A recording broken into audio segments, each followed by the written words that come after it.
श्रीकाली अष्टोत्तर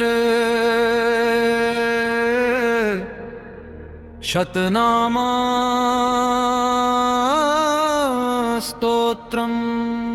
भैरवोवाच शतनाम प्रवक्ष्यामि कालिकाया वरानने। यस्य पठनाद्वागमी सर्वत्र विजयी भवेत्। काली कपालिनी कान्ता कामदा कामसुन्दरी। कालरात्रि कालिका च कालभैरव पूजिता। कुरुकुल्ला कामिनी च कमनीय स्वभाविनी। कुलीना कुलकर्त्री च कुलवर्पं प्रकाशिनी।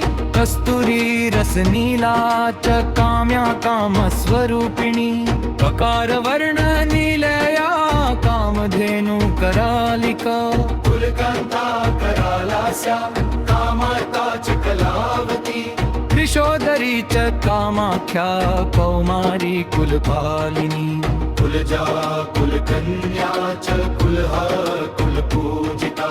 कामेश्वरी कामकान्ता कुञ्जरेश्वर गामिनी।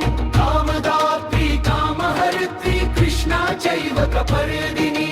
कुमुदा कृष्णदेहा च कालिन्दी कुलपूजिता। काश्यपी कृष्णमाता च कुलिशाङ्गी कला तथा। क्रीं रूपा कुलगम्या च कमला कृष्णपूजिता। कृशाङ्गी किन्नरी कर्त्री कलकण्ठी च कार्तिकी। कम्बुगण्ठी कौलिनी च कुमुदा कामजीविनी। कुलस्त्री किन्नरी कर्त्री कलकण्ठी च कार्तिकी। कम्बुकण्ठी कौलिनी च कुमुदा कामजीविनी। कुलस्त्री कीर्तिका कृत्या कीर्तिश्च कुलपालिका। कामदेव कला कल्पलता कामाङ्गवर्धिनी। कुलदर्जा कुरुतप्रीता कदम्ब कुसुमोत्सुका।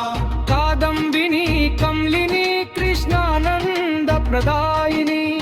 कुमारी पूजनरता कुमारी गणशोभिता। कुमारी रञ्जनरता कुमारी व्रतधारिणी। कंकाली कमनीया च कामशास्त्र विशारदा। कपाल खद्वारधारा कालभैरव रूपिणी। कोटरी कोटराक्षी च काशी कैलासवासिनी। कात्यायनी कार्यकरी काव्यशास्त्र प्रमोदिनी। कामाकर्षण रूपा च कामपीठ निवासिनी। कंकिनी काकिनी क्रीडा कुत्सिता कलह प्रिया। कुण्डगोलोद्भव प्राणा कौशिकी कीर्ति वर्धिनी। कुम्भस्तनी कगाक्षा च काव्या कोकनदप्रिया।